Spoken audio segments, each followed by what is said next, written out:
Remote-controlled na ceiling fan na may kasamang ilaw. Ito yung trending, di ba? Siyempre, hindi tayo magpapahuli. I-set up na natin to. Nang nasubukan na, malaki pala yung ilaw nito, kaya malakas. Yung remote control nito ay may kasama na ring battery. 6 nga pala ang pakpak nito. At isasalpak mo lang sa gilid ng ilaw. At pagkatapos ay doon mo lang ito ikakabit sa saksakan ng mga ilaw. Ang ganandahan nito ay pwedeng i-adjust ang lakas ng ilaw at ang bilis ng ceiling fan. Napaka-aesthetic ng remote na para siyang remote ng aircon.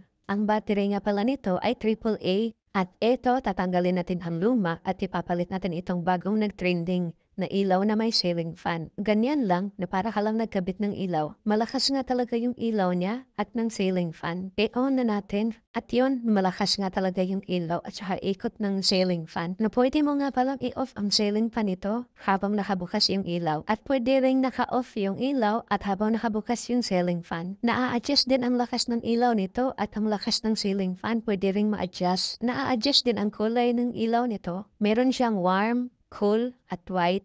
At pwede ka rin mag-timer. Pwede rin ito mag-night mode. Kung gusto mo rin ito, pakikit na lang ang link nasa caption.